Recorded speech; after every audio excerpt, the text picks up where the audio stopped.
Good morning. Welcome back to our kitchen. This morning I'm here with Chef Julie, and she's sharing a hot dish recipe.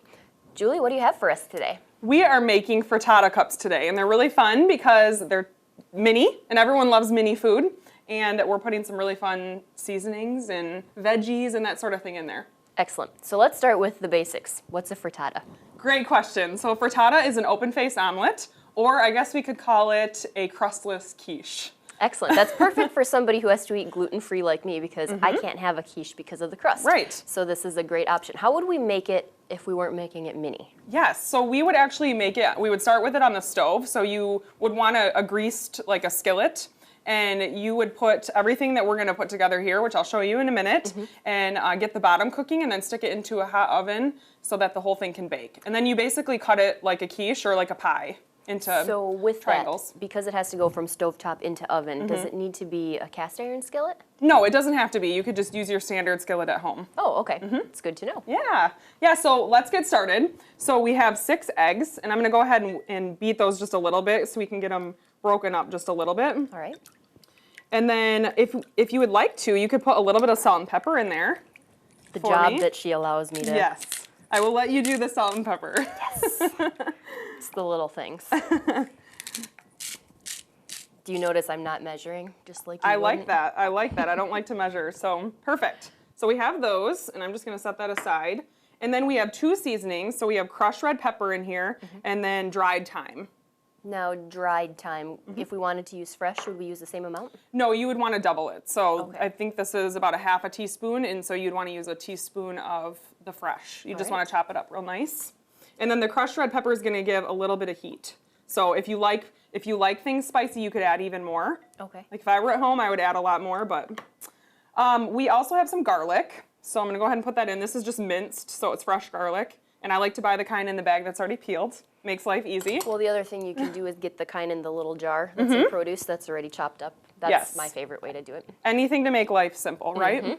These are marinated artichokes, so you can buy them. They're actually in a jar, and they were marinated in olive oil and seasoning. So they already have a lot of flavor, so that's why I like to use them. So are there different flavor varieties of the marinated artichokes, or are they all kind of pretty standard? They're pretty standard. I don't think they have a certain, flavor profile. They're just standard spices, probably a little bit of thyme, olive oil, that sort of thing. And could you use fresh artichokes? Yeah, you could. Okay. They take a lot of time to cook and everything. If you have them at home and want to try them out, you certainly could. I doubt most people do, because I don't know that I've ever bought a whole artichoke. I always buy canned or jarred.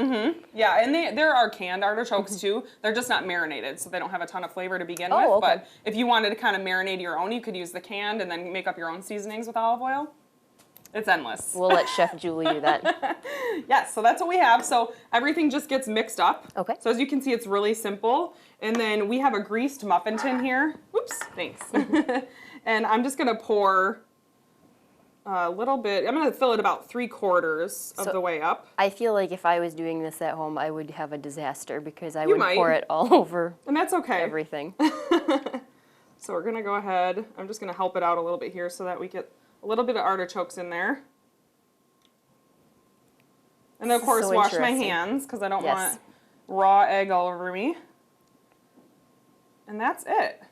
All right. So pretty That was simple. very We want them to be easy. about pretty even, but they're pretty close there. Yeah, so you'd want them even so that they bake the same at the same rate. Right, exactly. All right. So that's pretty much it. So now we're just gonna add the goat cheese. And goat cheese is a little funky to work with because it's kind of like cream cheese. Yeah. It's real creamy, so I'm just gonna kind of break it apart and put a little bit of goat cheese in each cup here. All right, so you're using goat cheese in this, but could we obviously use any type of cheese? Say you didn't have goat cheese at home. You could probably even use shredded cheese, I would Yeah, assume? shredded cheese, whatever goes with your flavors. Sure. Goat cheese works perfectly with artichokes, but if you wanted like a Greek type seasoning, you could put feta cheese in there. Okay. Whatever you have at home, you just want to put a few dollops in there, and it's going to get real nice and melty. It's going to be delicious. So speaking of putting other things in, we can do a lot of different things with these frittata cups. You could do an assortment of veggies, different types of meat.